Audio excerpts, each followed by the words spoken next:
Sunset Boulevard.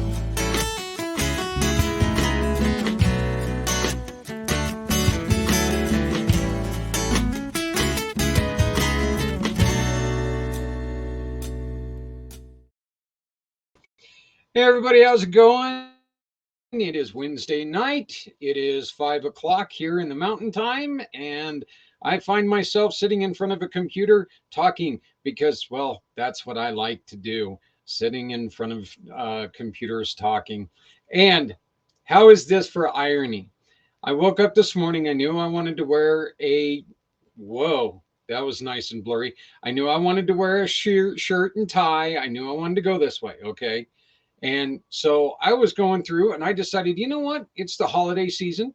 I think I want to go on ahead and wear this wonderful little tie that I was given by a great friend of mine, Arcelia. She gave it to me 2 years ago when my first guest and I got together and we did some work down at a McDonald's on a Christmas Eve where we gave away free food to people. Well, put on the tie, come downstairs, get dressed, do all that other fun stuff, and open up the computer and come to find out it's Arcelia's birthday. So happy birthday. You were on my mind before you were on my mind. Imagine that. So, hey, you saw a brand new video that I just got finished with. As I was telling my buddy Steve, I was white knuckling it on a computer if that's at all possible.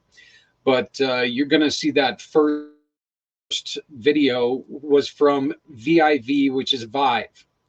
What you do is you pay your bills, okay? Pay the bills that you have to pay, cell bills.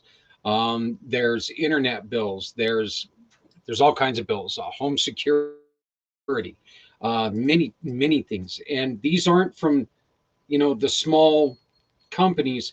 These are from some of the big boys in the bill world, national bills. I don't have any partnerships with any. Well, you know what? I used to have a partnership with this one, so I'll name them. T-Mobile is one of them that we have a partnership with. You pay your phone bill, and what they do is they go in and they try to negotiate your service. They say, "Hey, we're working with this guy. He's paying an outrageous amount of money for this family plan. We know that deep down somewhere you guys can do better." And so what T-Mobile does is they go, "Okay, we know we can do better." And so they do better and they save you a little bit of money. Now, the great thing about this is that you save money. Your bill goes down, stays down, not just for one pay period, not anything like that. You go down.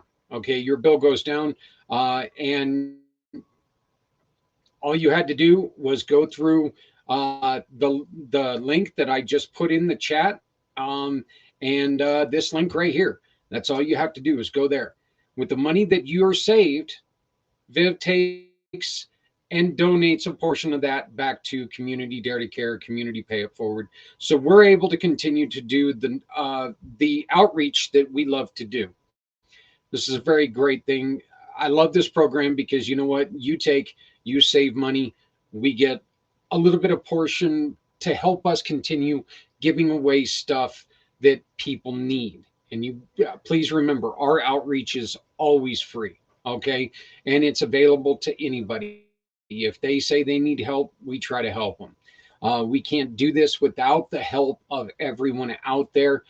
We have had a wonderful person, and I did not ask for permission to give her name, but she has donated.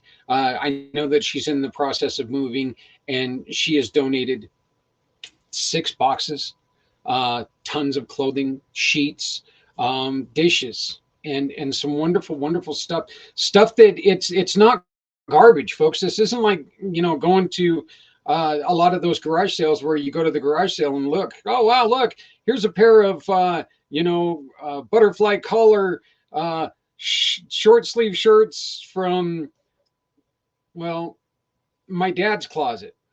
No, this is actually some really nice stuff. So please, if you ever need some help, just reach out to us and give us a call. We'll see what we can do. We'll even take and put a call out there to the people in the community and find out if we can help.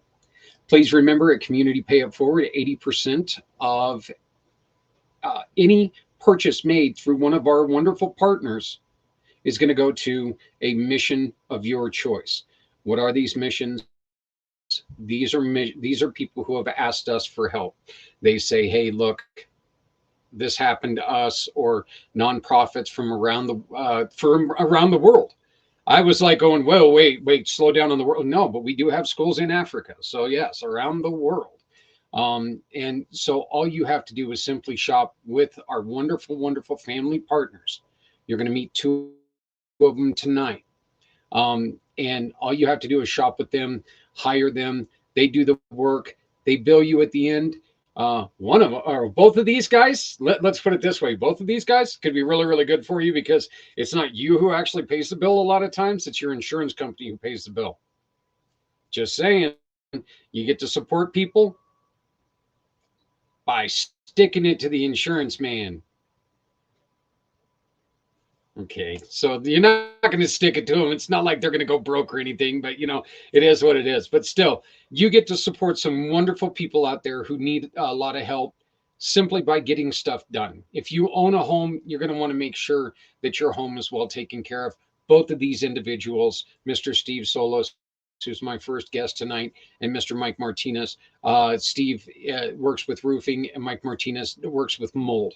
And I don't know if you know anything about mold, but it's not a lot of fun to mess around with. So it can really cause a lot of problems. And, when you're sitting there sleeping at night and all of a sudden your face gets all wet from a drip of snow, that's not a lot of fun either. So you can always reach me by going to my For My card.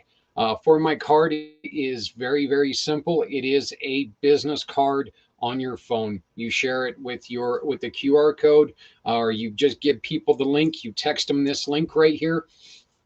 And when you text them this link, they go to it, and it's a customizable business card that does so much more than a business card.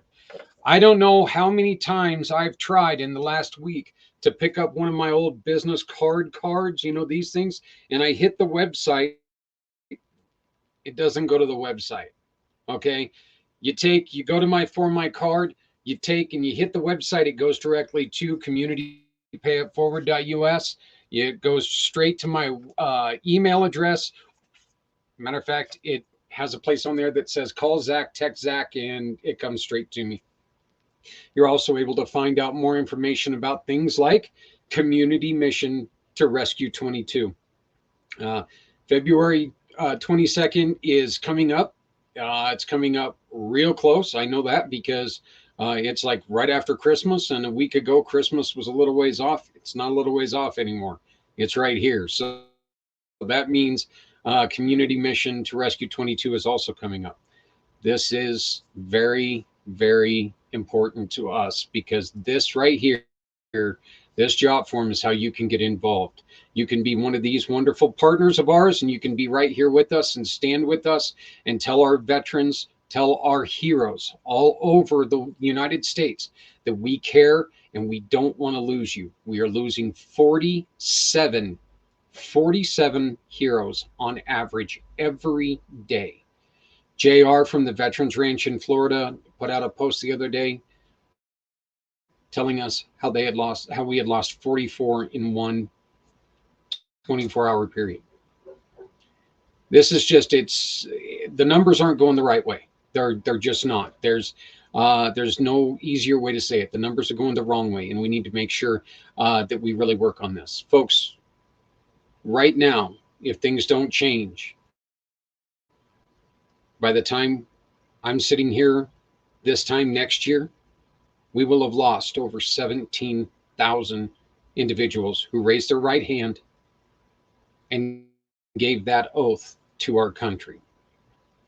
Over 17,000 heroes will have taken their own lives. That doesn't need to be. You can help us open the conversation, start this conversation. We can put together a list of people who are out there who can really make a change in people's lives. So please join us, no matter if it's a story, if you want to make your business on that day, if you want to join our wonderful partners like Steve, like Mike, You can join us for that one day and find out what Community Pay It Forward's all about. Make that one day, make your sales on that day go to great causes, like right here in Northern Colorado, somebody else you're going to see tonight, Healing Warriors, or Veterans Honoring Veterans, or the Veterans Ranch in Florida, or Project Die Hard in Kentucky. I always want to say Tennessee, but it's not Tennessee, it's Kentucky. Or we've got your six in Dallas. Look, they're all over the country. We're here to support them because they're there to support the ones who supported us. Very rare do I get a chance to talk to somebody who is as close to me as Steve is. This guy is one of my great friends. We got to meet pre-pandemic.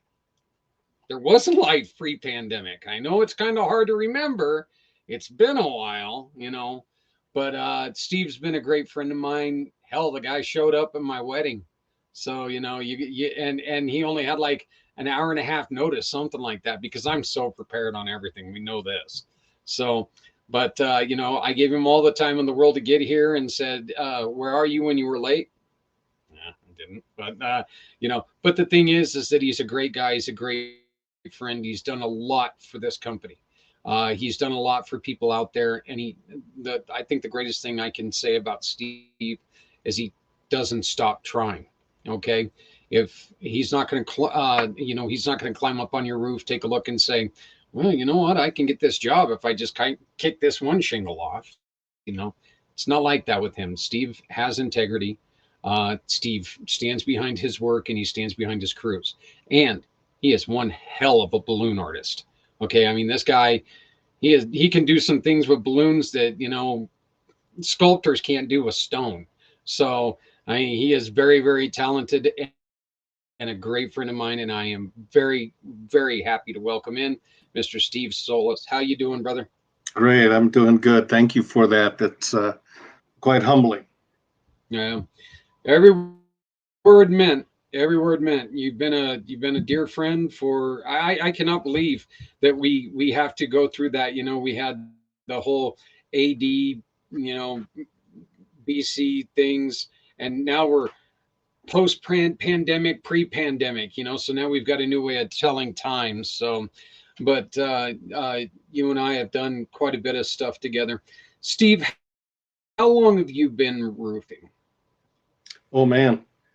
More than 40 years. I actually originally was taught by my father back in the late 60s, and we mostly did framing for years. And then I came back to it full time in 1983 and been with it ever since.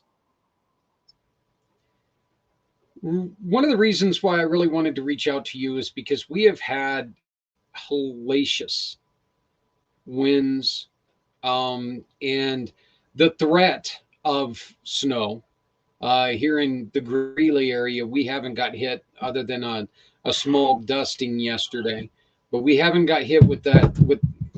Geez, I think my dog just dropped a dinosaur or something. But dropped part of the house or something. I don't know what happened there.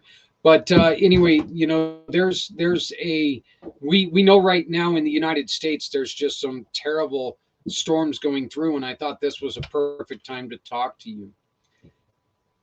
Heavy high winds are very, very damaging to roofs, are they not?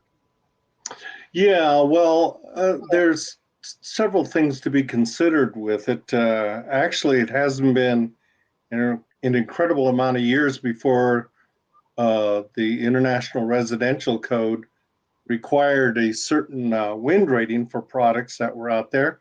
And what was considered standard back at that time was no longer allowed because the manufacturers, they had testing and they had information from underwriters' laboratories that their product would do a certain amount, but it wasn't even listed on the packages yet. So the building departments, in order to make sure that people were getting products that were going to be based upon the USGS standard for wind ratings, and these products had to pass that. At first, it was just a standard amount of wind, let's say 80 miles an hour, that might have been appropriate. But then they started wanting to meet a 3-second gust, they called it. So you could have 100 miles an hour, 3-second gust, and that allowed standard 3-tab shingles to be installed. And then it changed to sustained wind. And so you have a higher rating even now, anywhere from 100, 120, 130 miles an hour, which these products, once they are sealed, should be able to handle that situation. Well, so what wind damage is, it's not so much that the wind is taking the corner of a house where the shingles are and rolls it off. It's passing over the roof like the wing of an airplane and is trying to lift it off. So if the fastening of the shingles wasn't done real well, in other words, the nails were a little cockeyed, that it tears into the shingle.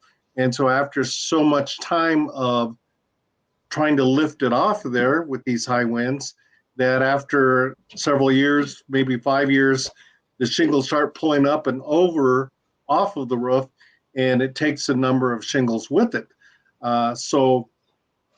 And that usually happens more prominently on the upper third of a roof.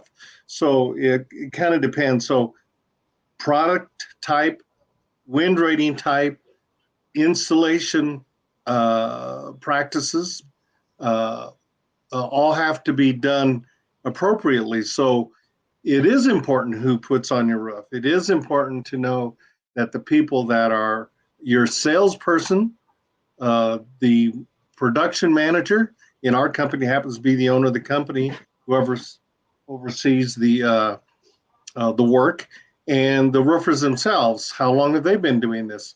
And it's really not a length of time per se, because I've had people that you see my cat, look at him.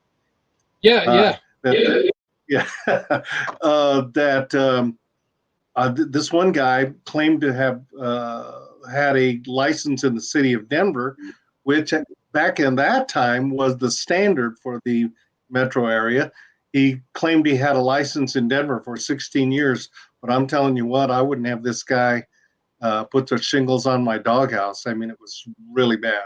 So wind is an issue, but if things are done right at the beginning, got a quality material, quality installation, it can still happen, but it's got to be pretty high winds, once the shingles seal. Now, one of the great things amongst many things that we have in Colorado is that we have a mild climate. So even though we'll have very cold days and very high heat in the summertime, cat investigating the other cat. Then, but for the most part, compared to other parts of the country and the world, we don't really have it that bad. So you have to choose the right day. Manufacturer says we need to have 45 degrees of rising temperatures in order to put on these products. And in Colorado, 45 is actually the ambient average for the month of January. So you can do this all year round, but you do have to wait till the conditions are more conducive to the shingle sealing as quickly as possible. But we don't hesitate if we have those kind of temperatures, because we're very rare in our industry in the state of Colorado to have a 10-year labor warranty that's in-house. It's our warranty, not something you buy from the manufacturer in order to get a longer term as far as that's concerned. But wind is an issue, obviously, but also time of year. When you have products that, because of these winds, and they don't even have to be high winds, a lot of new construction is done on the outlying areas around the town, and I'm saying outlying cities like Aurora, up in Adams County, Douglas County, all that sort of thing, that the product is installed when we're getting these constant winds, and really fine dust gets blown up between the layers, and the shingles never do completely seal down. So it does make a difference when, does make a difference how well that everybody is aware of these things. And does the contractor actually back their work? So if you did have a shingle or two that came off, are they going to come back and install that or replace that shingle uh, and everything be back to normal again? So lot to that. Well, when we have a situation like what we've got right now, where there's like ice particles in the air that are blowing up underneath those shingles, is that something that maybe as soon as it starts to die down a little bit, as soon as it starts to warm up, is this maybe something that people should really start looking at? Because maybe that water's been getting underneath those. Say you haven't had your roof, or you've had your roof for a little while. Is this when people should really start kind of worrying about it? I wouldn't say worried about it. You just have to be aware. It's probably more accurate to say. Uh, Basically, the ice particles, usually from the edge of the roof, let's say 3 feet back, 5 feet back, and going up to the ridge, generally that's not a problem there. It can happen, but it's not as big a deal. Where the sealant is on the shingles when it overlaps these days is much better than what it used to be back when I started roofing, and that was a long time ago. But it's really the edge of the roof for the first couple of feet. Let's say your soffit area is 2 feet. In areas that require what they call an ice and water shield membrane, it goes from zero, basically at the gutter, up the roof 2 feet inside of the inner wall. So, say for instance, your front door, you go another, let's say 6 inches for the framing, etc., and then another 2 feet. That ice and water shield has to be installed. And the idea there is if you have some moisture and it comes down to the edge of the roof, because of the soffit area, when that comes up to that area, it basically freezes right there, and the snow and ice stay there for a lot longer than you would like it to, and it's possible for that moisture to back up underneath the shingles, hence coming inside the house. So it is a concern, but based upon the USGS as to what areas fit into the freeze area that we were just talking about, it all depends on, and it's already set in the code. Every building department along the Front Range has it set in their code whether they require that or not. And you just need to know. But any qualified contractor, presuming they're qualified because they get a permit for the work that they do, and so they based upon freeze thaw calculations, whether it's required, how it's installed, and I was on the education committee for the Colorado Roofing Association back in the early 2000s, and that was one of the discussions. Is that, first of all, are you in that climate that requires this product, and what is your interpretation of what is recommended by the manufacturer, so that anybody can have this information and install a roof appropriately. But ice crystals themselves generally are not the problem. It's the major thing. I've seen where you get blue ice on the edge of the roof and it's 8 inches thick, from the gutter up vertically, and it's blue ice. It's really weird, but it happens. But I wouldn't call. I guess there was a couple of years we had some really serious uh, ice damming, and it happens on and off, but overall you have conditions. So in other words, it doesn't get above 10 degrees for, let's say, 2 weeks or something like that. How often should you have somebody climb up on top of your roof and take a look? Well, it's kind of like it's a bit of a guesswork. If you have a competent contractor, in other words, you had somebody that you hired at the beginning of the roof replacement, and they were well qualified, did a great job, passed inspection. It's likely that you don't need to have them back out. What's the length of their warranty? What if it's only 5 years? I probably would tend to say sometime before that 5 years is up, maybe at 4 years, maybe at 3 years, to get up there and just double check it.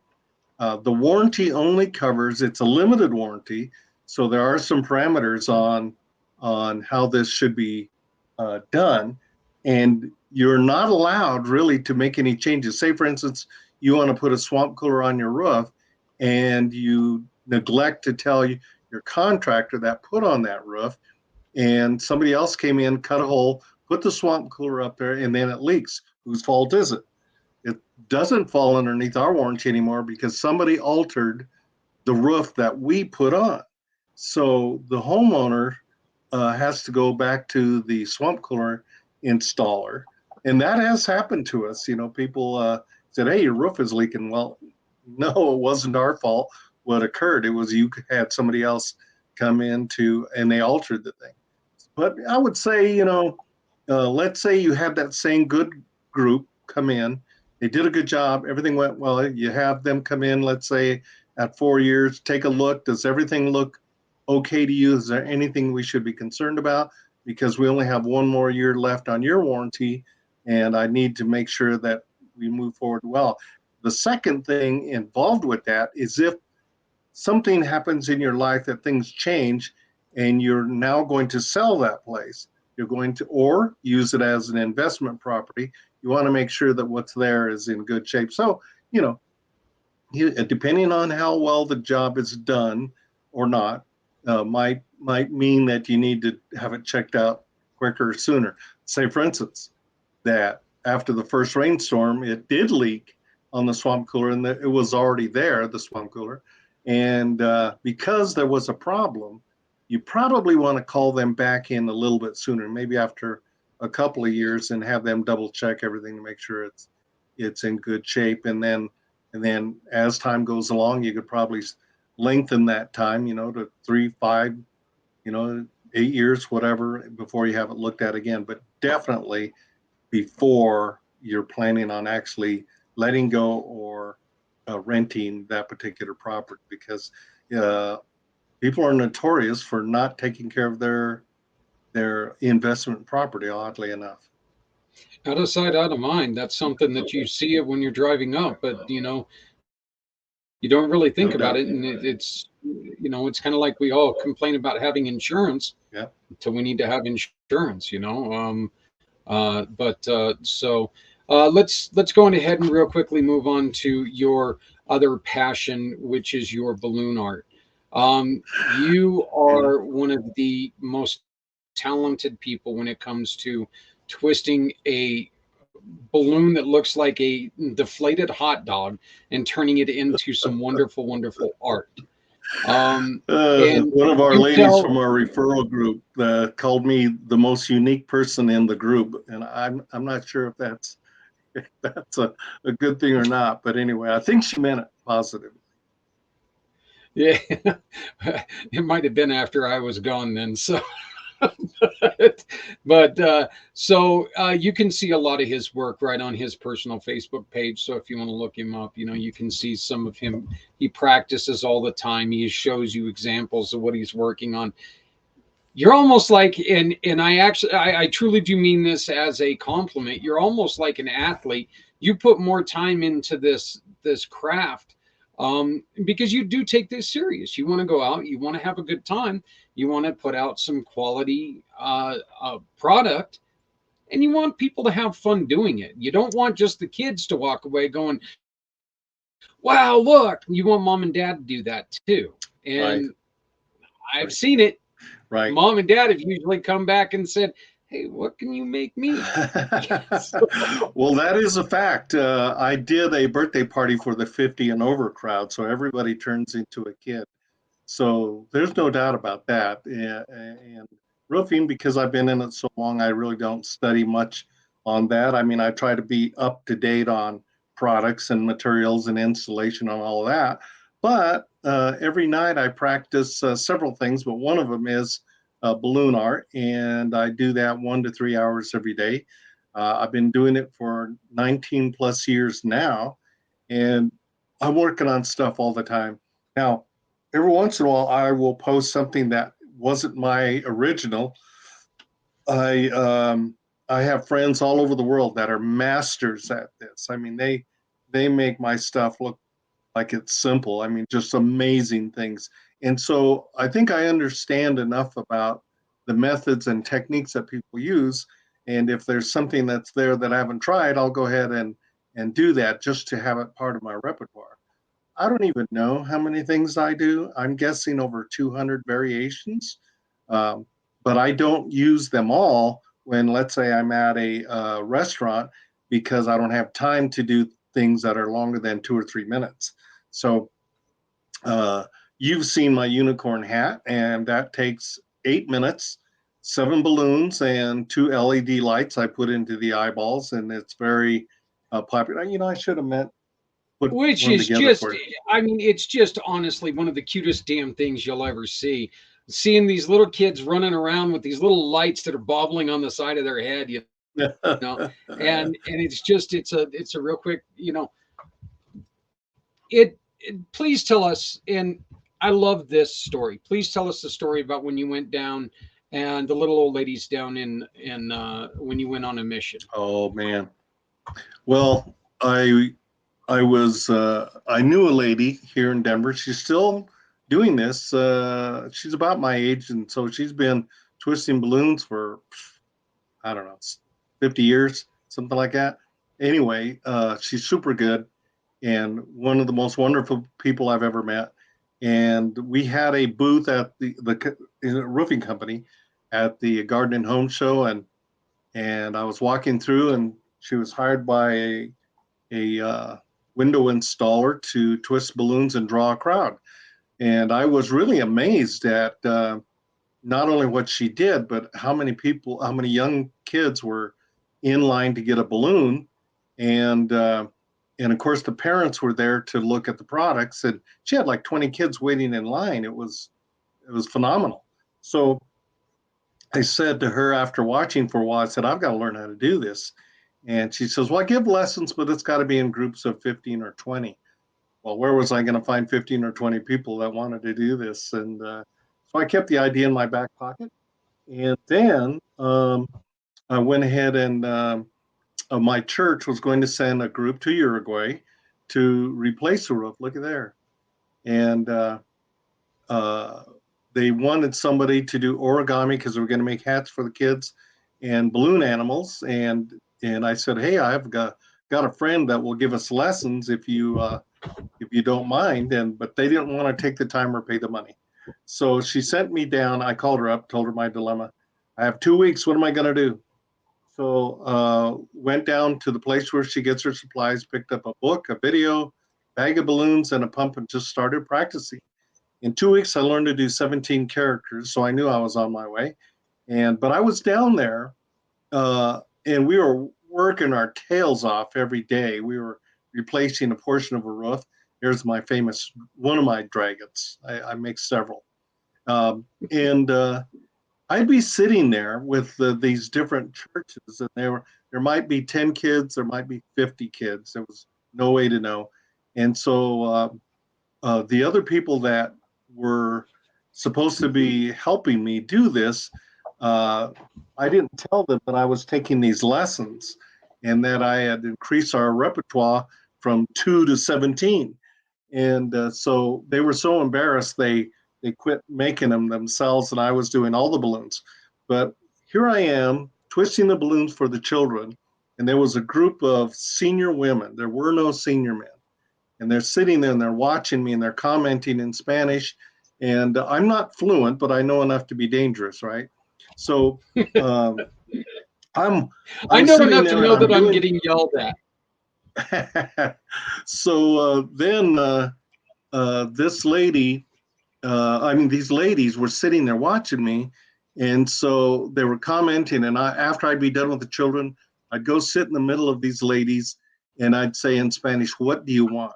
And they would say, "Oh, no, no, no." And I said, I insisted, "I'm going to make you something. what would you like? And I only knew basic stuff, rabbit, dog, cat, swan, things of that nature. And I was handing it to them and they would go like this. You could tell that they saw it as I see it, which is a work of art, and it was precious. And so they were so thankful that that's what convinced me I have to do this. So, but for the first 10 years, I was very basic because most balloon twisters only do the basic stuff. But I didn't want that. I wanted to continue a work of art. So when I'm done, the kids are nodding their head, yes, and the parents are going, wow. That's when I know that I've achieved what I was after for. And it's gone pretty well. I post these things all the time, as you know, and people comment on them, and so it's part of my repertoire from that point on.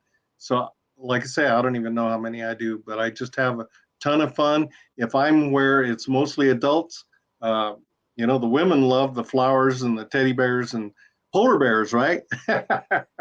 And yeah, and that sort of thing. But once the men see that I can do it, and they said, "Hey, I heard you can make a monkey on a tree. I got to see that." So I do it. Ye- Yep, yep. Or a dunce cap. I love that story. So uh Jester hat, buddy. yeah. Oh yeah, yeah, Jester hat. That's right. So, that was such a good time. That was for Day of the Deployed 3 years ago, I believe. Wow. And yeah, yeah, isn't that weird, right? And yeah, we went in and there was a guy who came up to us. The gentleman had partaken in a soda or two and an adult soda or two. So came up to Steve and he wanted something. He just didn't know what he wanted. Steve goes, "I got the perfect thing for you." Made him a jester's That's hat. right. I forgot He about wore that. that thing back up to the bar, and I'm going to tell you something. He was the belle of the ball. I mean, he really was. So it was so fantastic. So, Yeah, but it so really has given me an avenue. You may not think so, but I actually was extremely shy growing up, and but I knew I was going to be doing something like this. I just didn't know what. And I have a bit of an art and craft background, but it happens to be right in my wheelhouse because I love to engage people now. And it's a whole lot easier engaging people when it's talking about balloons than it is about roofing because it's yeah. things, Oh it might yeah, be yeah. I'd necessary. It imagine. might have had hail damage, but we really don't want to deal with this. So making it easy and easy to make decisions for with people concerning getting their roof back up to par, is obviously a good thing, and I see it that way. And when I was roofing, I saw it as a work of art, but I have to hand it off to other people now because I'm way too stinking old to do that stuff anymore. Don't even want to. But but when it comes to balloons, as long as my hands, and I do have carpal tunnel, and I wear braces and compression gloves, to protect myself. But as long as everything holds together, I'll do this until they put me in the box, buddy. Well, I'm going to tell you something right now. You and I were talking before the show, and I told you I would much rather have your getting older butt up on my roof than my very, very large, bulbous ass up there because I did not feel very safe. So, and you've been up on our roof and you know that it's in good shape, but I'll guarantee you it's not in good enough shape to be under me. Okay. Our concrete floors sit there and go, "Oh no, not him again." So, Yeah, yeah, yeah. Steve, what is one thing that if somebody is noticing, say somebody's noticing uh, this one thing right now, they should give you a call because you need to get up there and make sure that there's not a problem. Well, the thing is when is the last time you've had your roof inspected? If it has been longer than a few years, it would be a good idea. There's no cost, but statistically speaking, 1 out of 5 houses has some sort of issue. So I take pictures, yeah, because a lot of homeowners like yourself, they're not going to get up on that 2 story, especially or if it's a steep roof. that's what I do. I get up there and I look at things, and I look at things with a critical eye, because I don't want them to have a problem. Because if I look at it, I own that roof from that point on. Because if I say everything looks great, and then in the next spring we're getting all kinds of leaking, that doesn't look too well on me. So I try to give it a real critical eye. I make recommendations. I'll make notes of when I was out there. If it's time to consider a new roof, let's say it's been more than 14 years or so, it's a good idea to have things checked out. Things can be brought up to date, maybe some caulking. I use that term loosely. It's actually roofing mastic. Or maybe the flashing detail could have been done a little better. It's not uncommon at all to have just that one little leak, and it's a 10-year leak. Drip here, drip there, every time it snows or rains. And then all of a sudden your ceiling's falling in the upstairs bathroom. So it's a good idea just to have it checked out. When was the last time you've had it checked? Or maybe there was a question mark concerning the original installers. Yeah, they did my roof 5 years ago, but it failed inspection. They did come back and correct it, but that's kind of a red flag. So use your own judgment on that. And since it's free, let's get on every roof just to make sure we're not going to have any issues long term. It should be a 20-year situation. Should ever have to go back, sooner than that, unless it's a hail. And people really should watch out for the fly by night, the circus tent roofers. They're not from the area. They're not. Oh, look, altitude's a thing.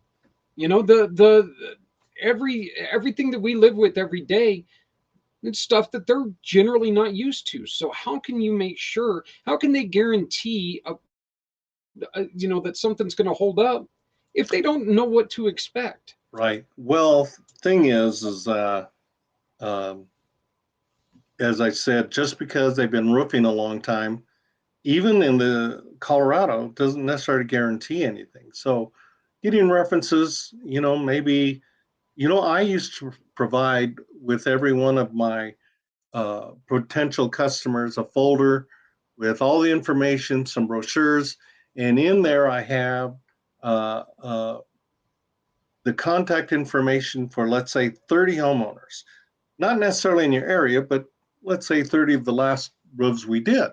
You're welcome to call them, ask whatever questions you want. We don't give them any parameters. I said, homeowners are going to ask you lots of detailed questions. How long did the job take? Were you satisfied with the work? Have you had any problems with the roof? Did they get a permit for, lots of stuff that they can ask and find out what the situation is. And, but it's rare, really rare for anybody to use that list, to call anybody on that list to ask these questions. And you would think when we're talking about an average of $10,000 that people would take more care about that. But they rely on the statement of their brother-in-law or something like that. Well, these guys did our roof and they did a great job, so you won't have any problem with them. Well, that's not a good thing. Check with the Better Business Bureau. Check with their supplier. Do they pay their bills? Do they always get a permit for the work that they do? Call the building department. Are you familiar with these guys? Do they do good work? Lots of things you can do to find out and really dig into whether these people are good or not, whether they're local or not. Just because they're local doesn't guarantee that they're that good. Like I said, this guy claimed he had a Denver license for 16 years, but again, really, really bad. So it does make a difference. My advantage is personally is that I roof for many years, and so I've held the product, touched the product, sold the product, managed the product, all of that stuff. So am I an expert? I'm a professional for sure, because of what I've done over the years. I've written articles for magazines here locally. I've been on TV 3 times to talk about ice damming and other situations on a roof. So uh, I don't know everything, but I think I know enough to be able to help anybody with their roofing issues and concerns. sometimes it's just a phone call, and then we can talk about it, because if it looks wrong, it probably is wrong, so a homeowner doesn't have to be an expert, but he said, I never did that before, so let's take a look at it and be sure so you're comforted when you go to bed at night. You don't have to worry about any of these things. I ended up calling you once. I ended up calling you at one point in time because somebody was walking through my parents' neighborhood. They looked up on my parents' roof, and they knocked on the door and said that they saw a problem. They got up on the roof and they said that there was a problem. I called you because I know you, I trust you, obviously. You crawled up there and you were like, no, no, no. You said that there was a place that it could have been done better, but there was absolutely nothing that needed immediate attention.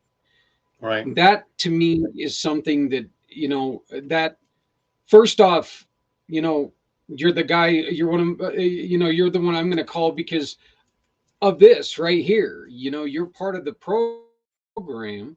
So you're willing to not only put things, your reputation online, you're willing to put your efforts behind helping people at the same time, but you're true about it. You're Yeah. not going to lie about it. We all need money, but Yeah. you're not going to create a A necessity. situation. Yeah. Let me say, because I do a lot of inspections for realtors. How I look at it is, if my mother were buying or selling this property, what would I say? Because I need to be totally honest, because I'm held to a higher standard, having been formally on the education committee. But it amazes me. Now, again, I've been roofing for a long time and inspecting thousands of houses, and most of the time from the ground, hail large enough to do damage is only 1 inch in diameter. We often get 2 inch or more, but it only needs 1 inch, depending on the speed and the angle that is coming to the roof. So, that being the case, it doesn't necessarily make really big divots into the roof, but enough to cause damage, because what hail damage is, it actually breaks the fabric of the shingle. So, let's say we were talking about this here, and the upper part is where you see the granules, but on the underside is the fabric of the shingle itself. If you lift that up where a hail mark has been, there's supposed to be a fracture there for it to be counted in their numbers that they count in a 10 by 10-foot area. So, but no, almost nobody actually does that until they're trying to prove that it doesn't have enough damage up there to replace the roof. So, so if that's the case, and you have 1 inch hail in that area from the ground, I can't tell. And I've been doing this for years. You have to actually Yeah. get up on the roof to make sure what you have, whether there's enough damage or not. So if you get, let's say, 3 marks in a 10 by 10 area, that does not constitute a roof replacement, and it only constitutes repairs. So whether it can be repaired is another question, but as far as actual damage, so standing on the ground, unless you see missing shingles, most of the time you can't tell if it's hail damage or not. But a thorough inspection after getting up there. So what I do is that I take a picture of the front of the house before I even get up there. I take a picture once I get up to the edge to see how many layers.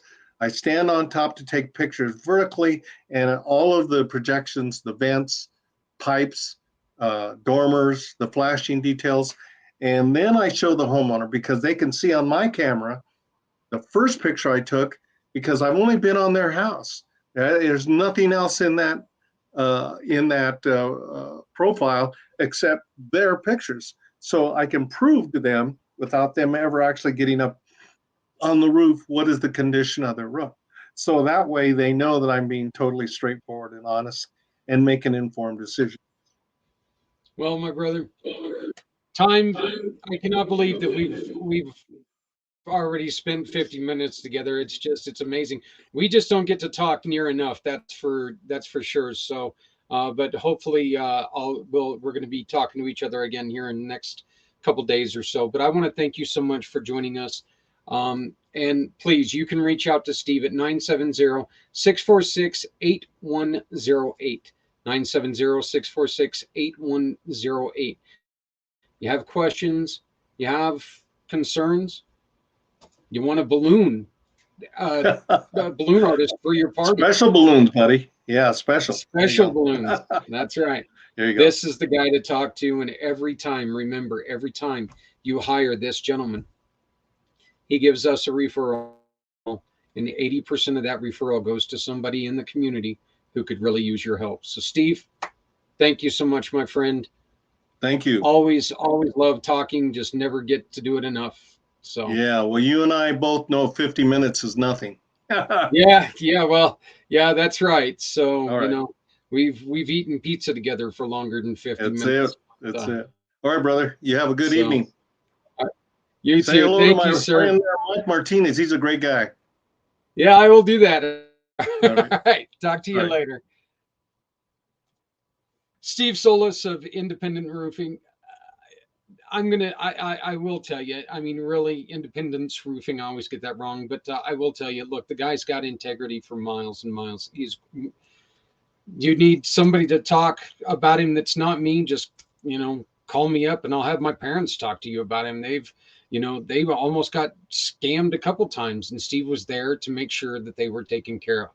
He's a great guy. He's not going to lead you wrong. And that's very, very important. And especially in, the garbage that we go through today with stuff like this. So, let's make sure that, if you need to talk to somebody, get a hold of Steve. He can work with you. He can help you out. So Steve, is not the only person that we're going to be that I've got on tonight from the program. I recorded this interview with Mike Martinez a couple weeks ago. We're going to be, or I'm sorry, a couple days ago, a couple weeks ago. I'm going to be playing that real soon. This interview is going to be brought to you today by a great friend of mine that I finally got off my butt and did what I should have done a long time ago. Mr. Z of Z World Webs.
How's it going, everyone? Zach Clayton here with a longtime partner, uh, yeah, a family partner, and I say this with the caveat of Mike. It's been a day or two since we've talked, but I'm here with Mike Martinez of Best Option Restoration of Thornton, and you just told me that you also acquired Boulder. Congratulations on that.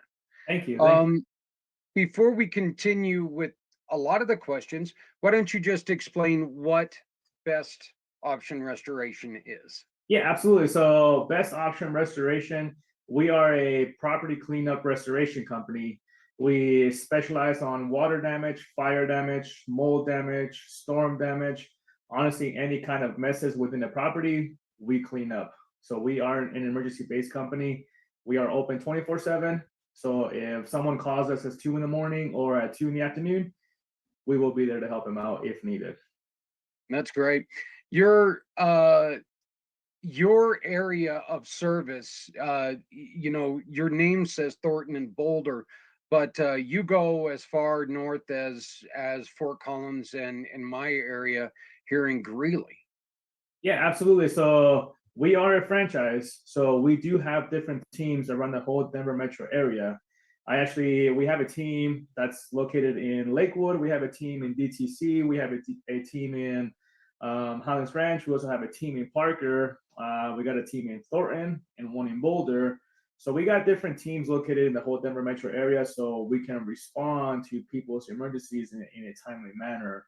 And we are growing. So right now, we're actually in the talks of someone taking over Colorado Springs, and hopefully, in the near future, we have someone taking over the Fort Collins area. So we're super excited, and hopefully, we can make that happen. Well, growth is always good, and especially when it comes to a small to medium business owner. So that's great. Mike, you are from the LA area, correct? Yeah, I was born in California. I was born in Los Angeles, in North Hollywood, and I was out there for a whooping 2 years. And my parents moved out of Colorado when I was 2 years old because my dad was in the construction industry. There was a lot of construction in the 90s here in Colorado. So one of his friends told him to come out, moved out here, and pretty much been here since then. I did move out. I went to college in Washington State. And so I moved out for 4 years, but moved back home, and I call this my house, call this home. Yeah. Washington State, boy, you had a lot of you have a lot of experience with moist weather then, yeah? Yeah, it rains a lot out in the Pacific Northwest. I went to school in a small town called Walla Walla. Went to Walla Walla, Washington, Walla Walla University, and yeah, it rains a lot. I've got family that lives in Port Orchard. So I've got I'm not personally very familiar with Washington, but I haven't been there a lot. But yeah, we've got some family out there. I know that I ended up spending when I was an over the road truck driver, I ended up spending 5 days in Portland. Okay. And I was like, I was excited to get to go out to that side of the country because I hadn't been there since I was a child, and I was only there for a like couple hours really. And I was like going, there's no way it can be as bad as everybody says it is, and all this other. It rained all 5 days, all 5 days, and I was just by the end of that fifth day, I was so excited that the truck was up and running again. I just could not wait to get out of there. It was like mind numbing, and it's kind of funny that you really, the one thing about that we are blessed with is Colorado's kind of one of those places that where, yeah, we get rain every once in a while. We don't get 5 days worth of rain. We don't get 5 days worth of sun. In those 5 days, we probably have rain, snow, sun, and everything from a blizzard to a 80-degree day. So, Yeah. we get very lucky there.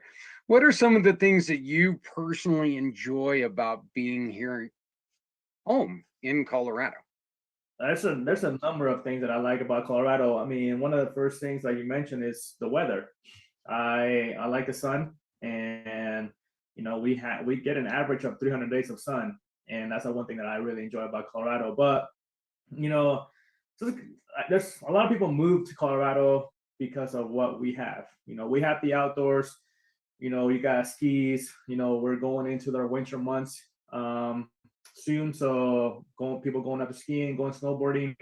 I am not a huge fan of that myself, but I do enjoy going once in a while. I do enjoy going out hiking as well, and but the thing that I enjoy the most is the sports that I'm able to play out here. I can play soccer outside, football, golf. I went golfing a couple of weeks ago in December, which is always great. And last year we were golfing in some of the winter months because of the sun that we get out here. And it may not be as warm, but even if it's 50 degrees outside, we can still go out and hit some balls around. So it's always fun. I tell everybody, and I tell bikers when I meet them from other parts of the country that there's a misnomer. People think that it's always snowing here in Colorado, and there's all that stuff. And you're right. Up in the snow areas, you know what? There's snow on the ground, from September to June. But if you're within a city, Denver, your area, or Greeley, my area, I'm able to ride a motorcycle 340 out of the 365 days a year. Exactly. And I miss more riding days because it's raining real hard than I do when it's because of snow. So yeah, it's living in this area is just it's such a fantastic thing. Um, you are congratulations, you're getting married to a really good friend of ours. Um, and that's how do you see that as changing your company, changing the way that you do business? Me getting engaged? Yeah. Honestly, it hasn't changed much. One of the things that I have changed me personally is I am more focused. I feel like I've been more focused since I started dating my fiance. Started dating her 2 years ago, and she's an entrepreneur herself as well, which is phenomenal. The fact that she understands when I'm busy and I understand when she's busy, and she's got events going on all the time. I have events going on all the time. We had an event last night. She's able to come to my events. I'm able to go to her events, and we support each other very well, which I really enjoy that aspect of it. Another thing that I really have, like I said, I've been focused more because as you got married recently too, so congratulations to you as well. And you've been married in the past as well. Is when you commit yourself to someone, you have to be there and support them in any way that you can. It's very similar to owning a business. One of the things that I've been telling her is that I kind of been running my life as a business recently, in a sense where, we have to, or I've been very diligent on what I do on a daily basis. And I am very, how should I call this? I'm hard on myself. I critique myself very hard. I'm my hardest trigger, but at the same time, like I'm very disciplined on what I have to do in my personal life, just like I do as my business. And I feel like since I've been doing that the last couple months, it's been great. I haven't gone out as much anymore. I used to go out all the time. I used to have a good time all the time, and I don't do that anymore. I have a better night's sleep now. I have more energy now, and I've been eating healthier.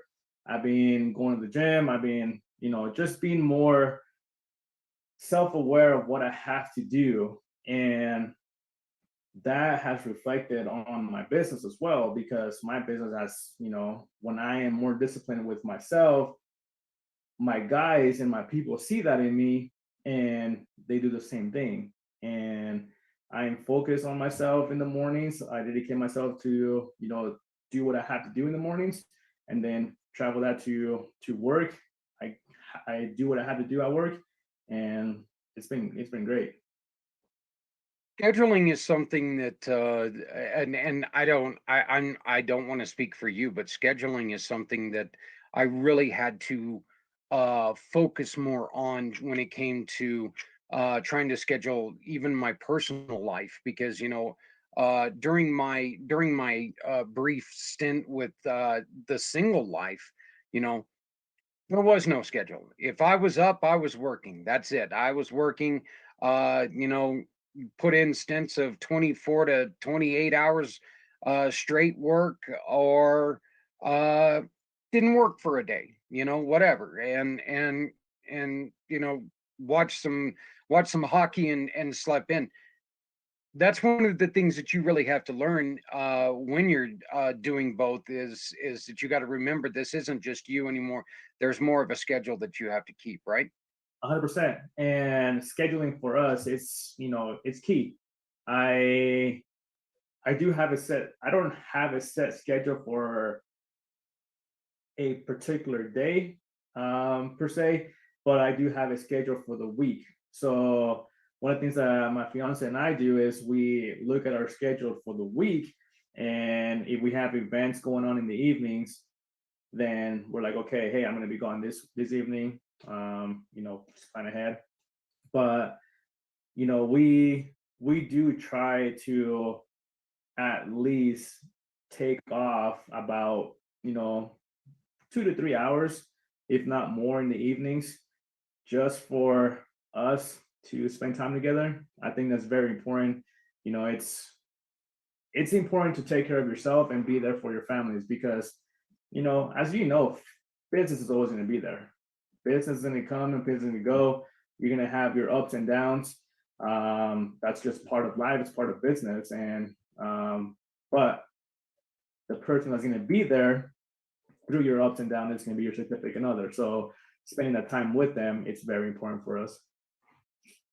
Let me ask you this: your business, a lot of your hours are predicated on somebody having an emergency. Uh, how how difficult is that, or is it difficult at all, when it comes to, well, we're going to be doing this, and then all of a sudden you get a phone call where you've got somebody who's saying, "Oh my God, I'm underwater. I need you now." Um, you have to be with somebody who really understands and respects what you do, in order to deal with that, don't you? Yeah, 100%. So I was a one man show for the first year, for the first year and a half of the business, and yeah, there was a number of times where we had stuff already planned. We had dinner plans. We were going to the movies or whatever it was, to an event, and I got that call, and we're like, hey, we have water in our basement. Like, when can you come out? And yeah, luckily for me, she was very understanding of that aspect of it, because she knew. And I told her from the beginning, I'm like, hey, this is my business. This is what I have to do. But now it's a lot easier now. And the reason why I say that is because, I have a team now, and we actually have an on call rotation. So we have a group of guys that everybody takes turns to being on call on that particular week. So I do get the calls, most of them I do get the calls myself, but then I see who's on call that week, and then I dispatch it to that particular technician, and they go out there and they take care of it. And the reason why I do that is because like I mentioned, I do want everybody to spend time with their loved ones. I don't want them to miss a soccer event or a family event for their kids, and that's why I have a particular week. So everybody takes on a week, and they know they're going to be on call that week. Your story is very, very unique, that you got into this business. And usually I ask people, what got you into doing this particular thing? Yours was a mentorship. You started with someone, you got into this because someone who you truly loved and respected introduced it to you, and uh, gave you this opportunity, and you ran with it. Can you tell us a little about that? Give us that story. Yeah, absolutely. So I actually got into the business because one of my really good friends, actually, he's one of my best friends. I met him in high school. We were roommates in college for a couple of years, and he got his degree. I got my degree. I got my degree in automotive management. So I used to manage a shop before doing this. He got his degree in marketing, and he actually went to a networking event with his parents. He met this other gentleman. His name is Nick. Nick is actually the founder of Best Option Restoration. And so Kyle and Nick hit it off. Nick, he actually had another company before this. He's owned multiple companies, he's owned multiple franchises in the past. He saw what this industry can do for us, and he was like, hey, how can I make this better? And how can I expand this? So he actually, yeah, he's one of the wealthiest guys that I know personally myself. And even with that, he wanted to see exactly if his method would work. So he was out on the field doing some of the work, and he was like, okay, if this is going to work, I want to expand this. And he was talking to Kyle. Kyle got into it, and back in 2017, that's when Kyle's actually one of the first franchisees. And at the time, Kyle was like, "Hey, you want to join me in this journey? I'm starting this journey. I want you to, I want you to be part of it." Well, at the time, I was managing an automotive shop, and I was like, "I don't know, man. I think I'm good right now." And 2019, fast forward 2019, I had my review at the shop. The shop owner told me, he's like, hey, Mike, you've done everything for us. Thank you very much for what you've done. Like, you kind of reached the top. What else do you want to do? So I shot my shot and I told him that I wanted to buy him out. He told me that he was not ready to sell, not ready to retire, which is totally fair. That's his shop. He's been there for a long time. And during that time, I was bouncing ideas off each other with Kyle, and I would help him off here and there. And in 2019, I was like, hey, this is what happened. And then he asked me, he was like, hey, do you want to be in the automotive industry, or are you open to other revenues? And I told him at this point, I'm pretty much open to anything. So yeah, I went out to a hockey game with Kyle and Nick, and they gave me the offer then, and it was an offer that I couldn't refuse. And I was like, you know what, let's make this happen. And I started in January of 2020, and I opened up my LLC. I opened up, I got my vehicles. I got my vehicles wrapped. I did some training. I got all my equipment, and I was ready to go, fully ready to go by March of 2020, which is perfect timing. Oh, yeah, yeah, yeah, right there too. So, um, you know, you what is one of the things that you have learned since not through your training, but just through in particular going into a home? What are some of the things that you've learned just by the experience that the experiences you've been able to have? You're talking about personal or business? Either or, either or is fine. Empathy. When you walk into people's houses, they're going through a roller coaster of emotions. And when I got into the business, like, I didn't realize, well, I'll backtrack a little bit. When I got into the business, I really didn't know if I was truly going to be busy, because we don't have a lot of rain. We don't have floods. So when people say, hey, how do you get business? Well, we are not in a flooded area, but there's a lot of water damage that happens in the house. And, what dishwashers are going to leak, toilets are going to overflow, um, water lines for a refrigerator are going to break. In a house, there is hundreds, if not thousands, of plumbing that goes into a house, and everything that's man-made, it's going to break at some point or another. It's I hate to say this, but it's going to happen. And I read a statistics the other day that 98% of basements are going to flood in their lifetime, and it's just something that you can't really prevent. And when that happens, the client, the homeowner, they go through a roller coaster of emotions. They don't know what to do. They don't know what to expect.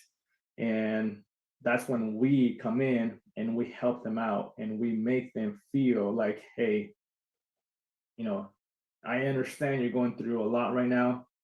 It's not fun because it's not fun, but we will take care of you and we will help you get through this process, whether they go through you as a homeowner or you want to file a claim with the insurance.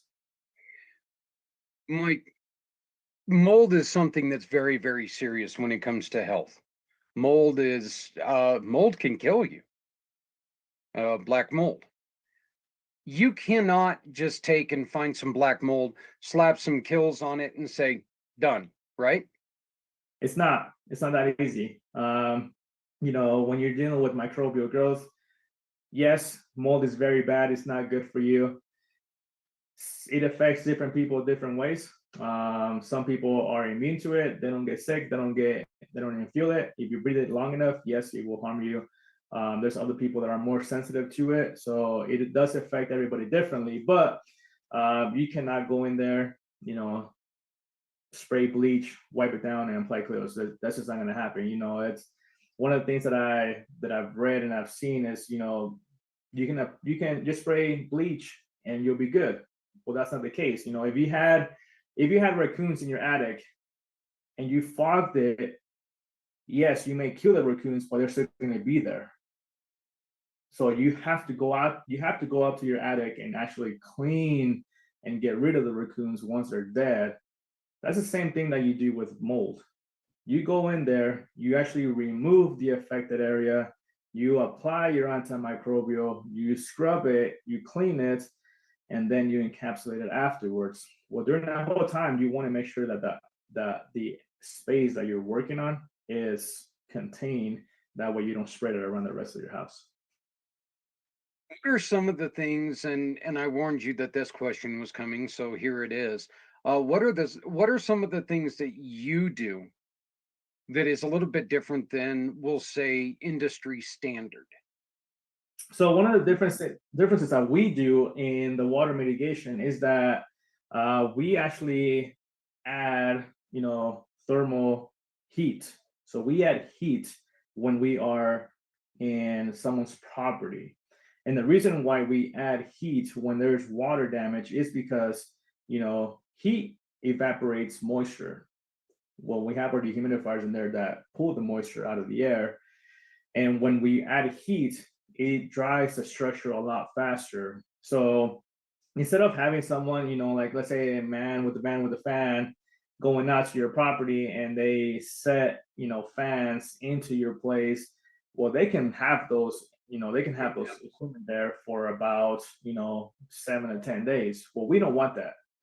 When you add heat into someone's property, we can actually dry the property most of the time within 3 days.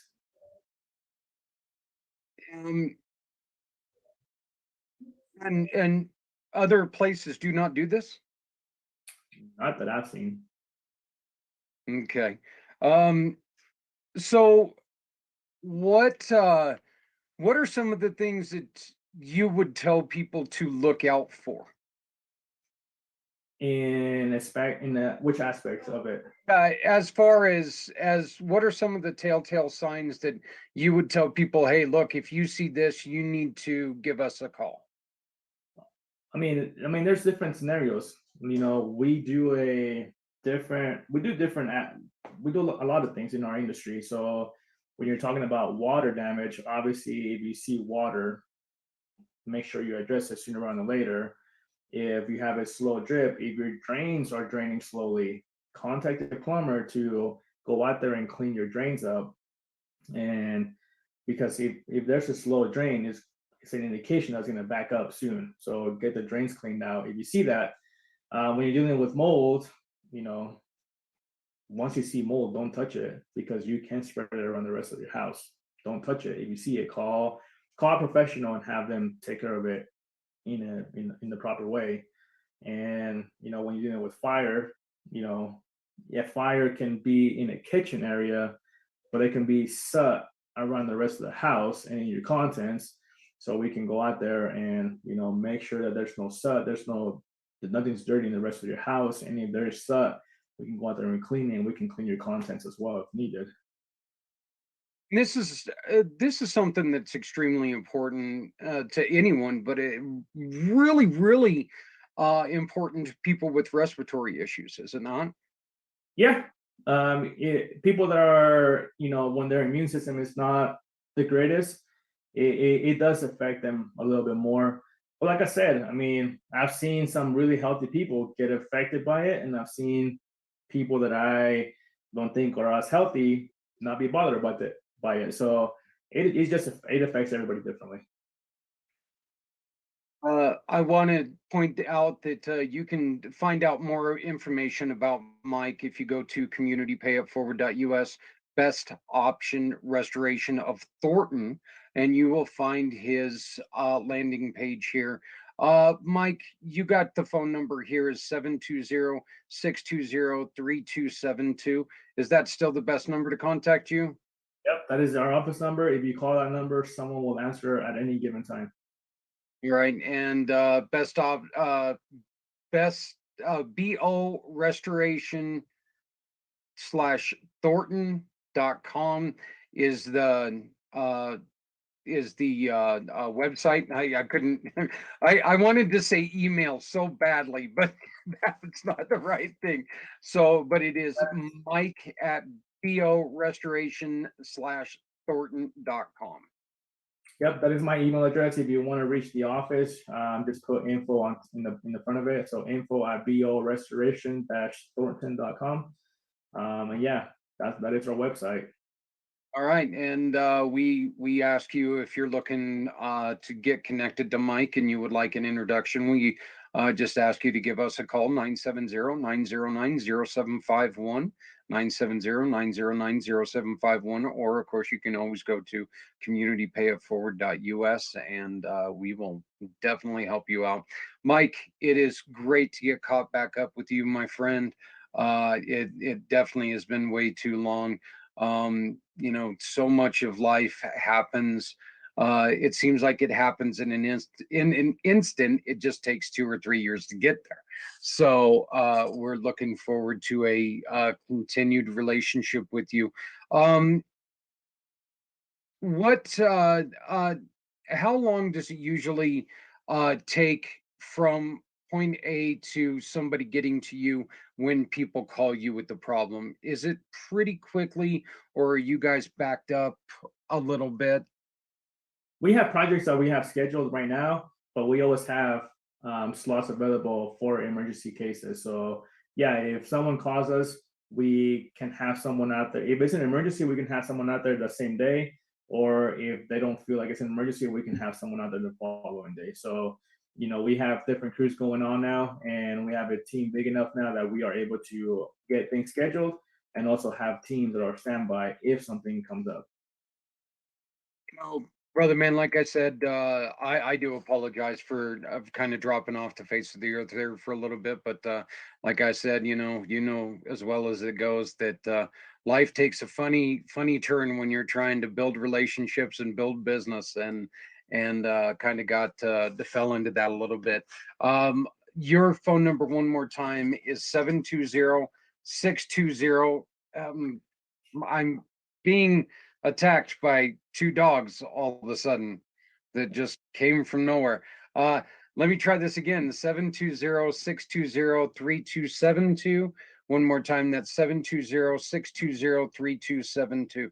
Brother man, do you have anything that you'd like to finish this out with? No, yes, thank you very much. That phone number, you can call us or you can text that number as well. So if you don't feel comfortable giving us a call, you can shoot us a text. We can answer you through text. Zach, thank you very much for the interview. Appreciate it. And it's always great seeing you, man. Yeah, well, let's get together as soon as possible. So once again, I've been joined by Mike Martinez of BOR Restoration, Thornton, and now Boulder. They are not afraid to come to you. So if you need help, give him a call. 720-620-3272. Thank you, Mike. We will talk to you soon. Thanks, Zach.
Okay, so we were going to. I've either got like 400 different alerts going on, or something else, but we were going to try to work some stuff out, and we were going to try to get the information out for you for the wine event attached to this show. But we ran a little bit long with Steve, and I'm never going to apologize for that. He's, great guy. I love talking to him, and you don't need to see that information. I don't know why it thinks it had to show you that information, but you didn't need to know that. Well, here, let me share it. Whatever. This right here is telling you Healing Warriors program is going to be coming up at the top of the hour. So we have changed it. It's going to come up at the top of the hour. There's a possibility I'm going to be joined by, you just saw his commercial there. I'm hoping we're frantically trying to get Bill Walters to come and join us right now, and he can talk to you about everything that he's got going on, including some of the work that he does to try to help out people with disability that are differently abled. Excuse me, I don't like the word disabilities. Hey, you know what? This has been a really, really good show. Like I said, I love being able to take and introduce you to some of these great partners of mine that have been working a long time to hone their craft in the small to medium business world. And they're going to take this opportunity not just to be in business, which being in business for yourself is not something everybody wants to do. Okay. Some of us, it's what we've always really wanted to do. I was and I'm just going to come out and say it. At one point in time in my life I would have never, ever, ever, ever hired me back when I was younger. I was a terrible employee. When I grew up, I became an extremely hard worker and kind of a jerk about it, to be honest with you. As you heard me talking with Mike there for a couple minutes, I had to really learn scheduling. It was work and then play. Okay. And I mean, it was 70 hours worth of work, and I would try to fit in, 70 hours worth of play in in a day and a half span. But and then the accident came along, and life changed. So it definitely got a little bit different. So excuse my attention deficit here. I am attempting to see if we can get a hold of Mr. Walters and see what we can do. If we can try to get him on. If not, we'll try to get him on next week. I am going to ask you to please check out the event coming up with, I've got to say it. I love saying it. You know, she's the goddess of the grape. Stephanie Simons, you can get her on her link tree. And this month, we're supporting Healing Warriors program here in Northern Colorado. Healing Warriors program, folks, is such a great organization. They take and they go to the veterans when they can, when they're not able to find ways to get healthcare in the normal ways. So Healing Warriors has pop-up pop-up areas, pop-up clinics. They also have their clinic in Fort Collins. It's a beautiful, beautiful area. And Janet, who you're going to meet at the top of the hour, is just such a wonderful person. She is so kind. She is hardworking. Everything, you know, that we love about the small nonprofit is what she is. Janet and Healing Warriors is one of the ways that is one of the organizations that you can contribute to right here. Okay, the community mission to rescue 22. Why do we still use the word 22? Why do we still use the number 22? That's quite simple. Millions, if not billions of dollars were put into Save 22.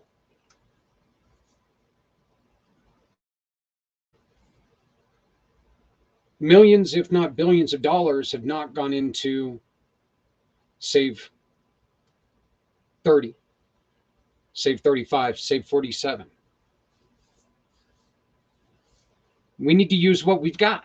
And right now, what we've got is the number 22. I would also like to say that they don't have 47 days in a month. Thank God. But the truth is the 22, it's what we're able to utilize that some people paid a lot of money for everybody to get to know, save 22 lives a day. But the number is now actually 47.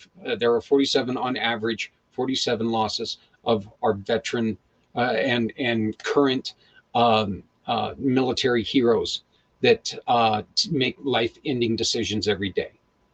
We're looking for people who want to speak, tell their story, tell what their organization does.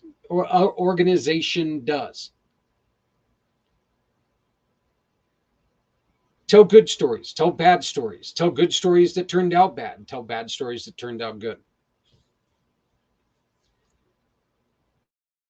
Give us hope. Show us the pain that you went through. This is a no fluff show. Okay, this is not going to be this is not going to be a fluff show. My intention for this last year when I started this was to get people to sit here while we couldn't be sitting together, but it was to get us to come together and start talking about things that we can do to change. How can you and I do something to change the thought process of somebody who's having thoughts of taking their own life? What can we do to make a difference? Last week on this show, I gave some horrifying statistics that I was able to find online. 2020. In 2020, there were, and this was globally, 3.2 million people planned a suicide. 3.2 million planned. Not thought about, planned. Sat there, schemed it out, thought it out, planned it out.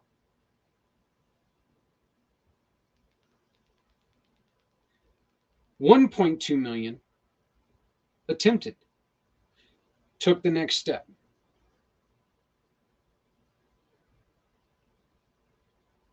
Had intention to go through with it. 45,979 deaths was the end result of that. 45,979 deaths.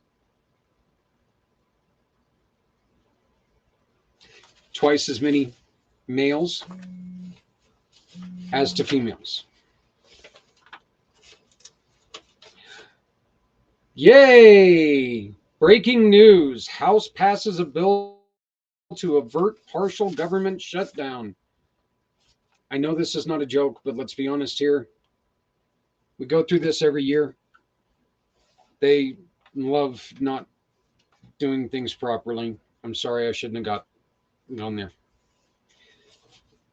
This next statement is why this is so important.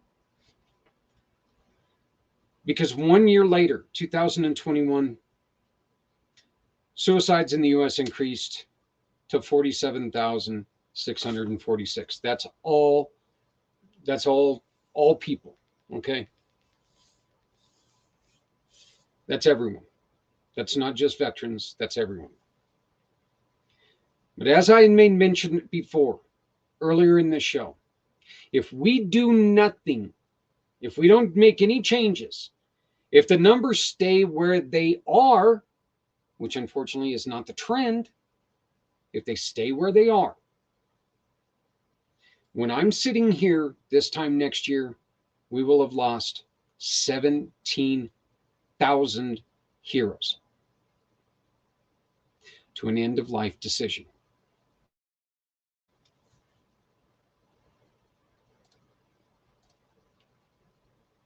We have to do something. Can we save 47 lives a day? Not if we don't try.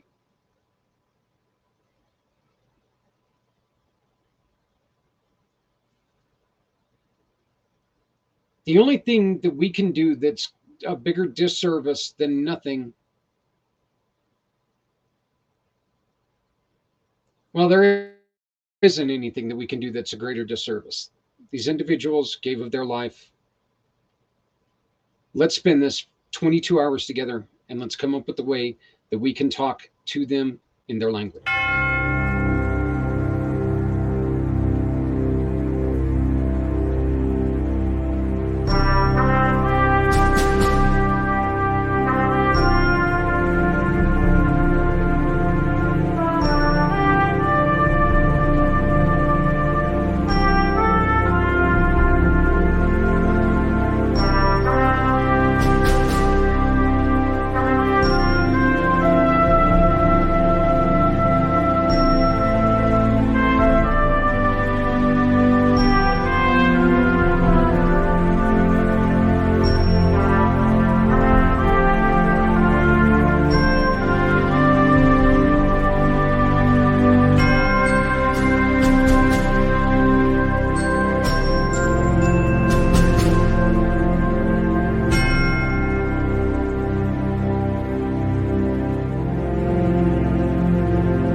We're looking for sponsorships, everything from $50 to $350. And the $350, you can join these wonderful, wonderful, wonderful, wonderful, wonderful, wonderful people who are helping us spread the word and start the conversations and save lives. Do you have a podcast that you would allow us to take and utilize your airwaves? Or do you have a channel that we can use your airwaves? We would be very, very glad. We would be extremely happy if you would allow us to do that. Right now, we're set up to where we can go to 8 stream platforms. You could share our show from our channel onto yours, and that would really help us spread the word. And we would definitely give you a little bit of a, or a lot of bit of a shout out if you would allow us to do that. So I do want to bring up very beginning of the show. Once again, we premiered a new video that I just got done with, and it's with Vive, V-I-V. And now if you pay your bills through Vive, your utility bills, as I mentioned before, we have T-Mobile. So T-Mobile is one of the groups that if we pay our phone bill through T-Mobile, they can help. What they're going to do is they're going to negotiate the contract we signed. And if we're eligible for a reduced contract, the money that we save comes back to us here at Community Pay It Forward, Community Dare to Care. I believe the video says something about, well, you know what? We'll watch the video instead of me just trying to make a fool out of myself and remembering that, remembering exactly what it says. But what it is they go in, they've got the experience, they negotiate with these individuals, these businesses that are well known throughout the United States. This isn't, this is not just a little, guy sitting there with a spinny cell phone type thing saying, hey, you've got cell service. These are companies like T-Mobile, Comcast, some of these other large companies across the United States. If they can negotiate a better price for you, Vive takes and a small portion of what you save, in which you still save money. If you're eligible, you still save money, and if you're not eligible, you pay nothing. You pay nothing. You just pay your bill. You got to pay the bill. Can you help us out? Help us maintain our free outreach. Our free outreach, we've worked hard on it. It's one of the things that we've done that has been more successful than other things. Let's put it that way. So it's been a heck of a lot more successful than some other things. But this is the video that Vive gives us to help us show. I'd like to share it with you right now. What I'm going to do is I'm going to disappear off for a little bit, but you can, of course, still hear me. But here we go. This is just a little video about what it does, what it is.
Okay, so I'm just going to say this right now. That video always screws me up because you can see my cursor go like this. They got their cursor on there that goes walking through there, and it really kind of screws me up. I'm like going, I'm not even moving my cursor. Thanks, Vive. No, but thank you, Vive. Thank you, Al, for getting us set up. I appreciate it. You guys, we did an interview with Al just a couple weeks ago. Fantastic guy. Look, the guy called me today, and I've had to deal with a few of my head injuries due to the accident, and Al's been busting his butt trying to get us hooked up and into the program, and I cannot thank him enough. This is our new video. Please help us by paying your bill with Vive.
If you have any extra questions, if you have any more questions, you can visit my For My Card. Just go to formycard.net. You can see it right there. Matter of fact, I'm going to hide it here real quick. Do this, do this, do this. Hit copy, hit save. Then it is now right here in the chat. Just hit on that link right there. That'll take you to my business card. That business card is better than any other business card in the world. Why? Because it connects to everything that is community pay it forward, including more information about the community mission to save 22, to rescue 22. Sorry. It does not look like we're going to be able to hook up with Bill Walters again today. And that's on my poor communications, my poor communication.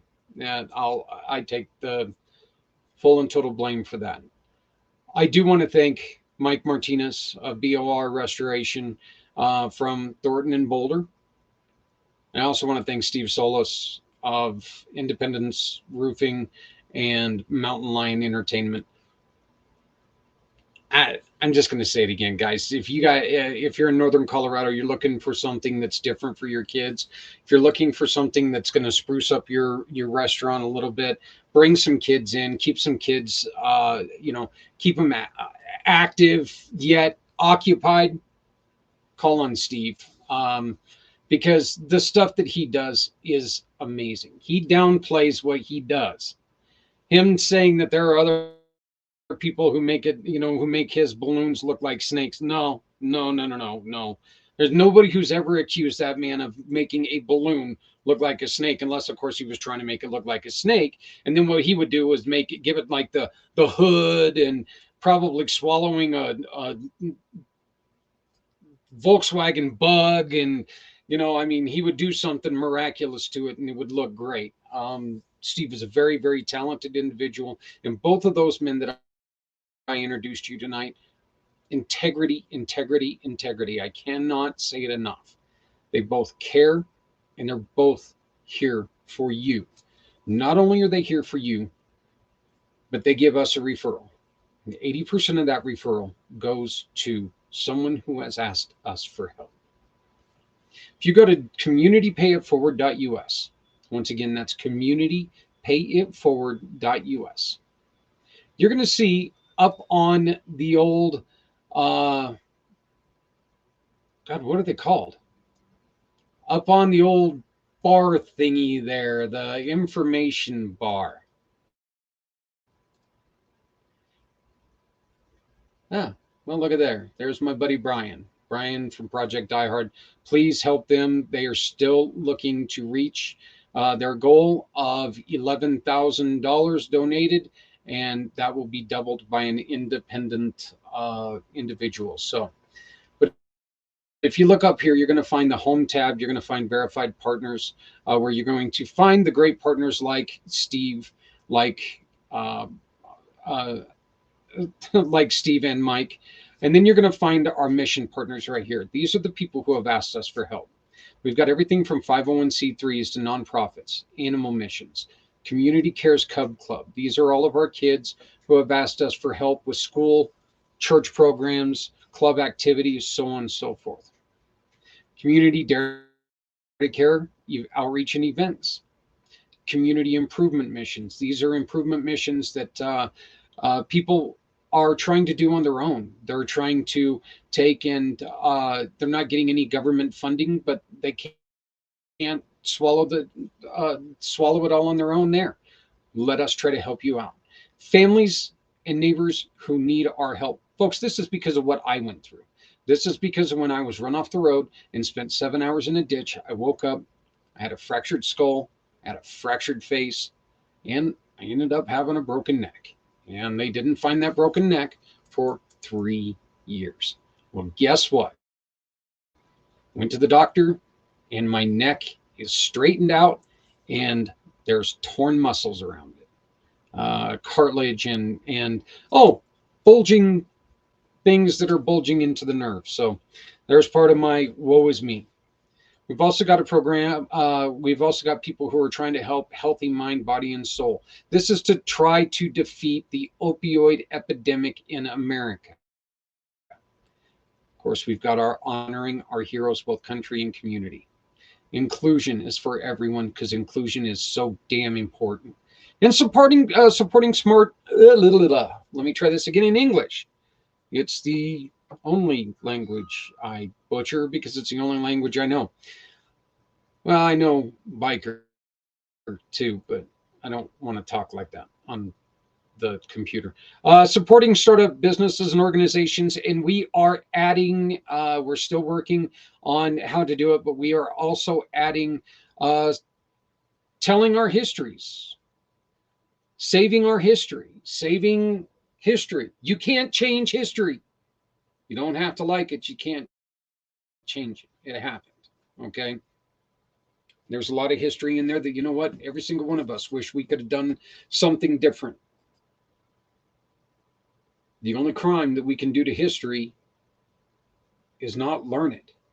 Because if we learn it, we don't learn from it. Once again, I do want to make mention that these thoughts are all my own. I'll just say it right now. These thoughts are all my own. It doesn't reflect anybody else's thoughts. These are just who I am. It's what I am. So if you would like to discuss anything with me, please feel free to go to for my card and we can talk. But why don't we do this? Why don't we get together and let's talk about helping other people? So reach out for my card. And let's talk about what we can do to help other people. That's it for me tonight. Hopefully I will get in connection with Mr. Walters and we'll have him on for Friday. But I'm done for tonight. Please make sure you stick around because starting here in about 4 minutes or 3.5 minutes, we've got the event for we've got the great event with the goddess of the grape, Stephanie Samos, for Healing Warriors. Okay. It's well worth an hour of your time, and getting some of this wonderful wine will help a wonderful organization continue to do the great things they do. Everybody loves somebody out there because somebody out here loves you. Please, please remember that if you're not helping someone, you're hurting everyone. No one needs to go it alone. When we all come together, if you've got that extra hoodie, throw it in your car. It is cold right now. Cold kills. Hunger kills. If you have extra food, throw it in the old butter bowl. Let's get it into the hands of somebody who's hungry. We can do this if we come together. I beg you to join me again next week at 5 o'clock. Don't know who my guests are going to be yet, but hopefully it's going to be someone. My name is Zach. I am the president and founder of Community Pay It Forward, Community Dare to Care, and the pACT channel. You can always get a hold of me for my card. Once again, it's right there. It's also in the chat. You have a great day. Have a great week. We will see you at Friday at 3 Eastern, 1 Mountain. Thank you very much. Have a wonderful evening. And please take care of each other. We're all we got. Bring me home out alone and show me the way. a bar, Sunset Boulevard.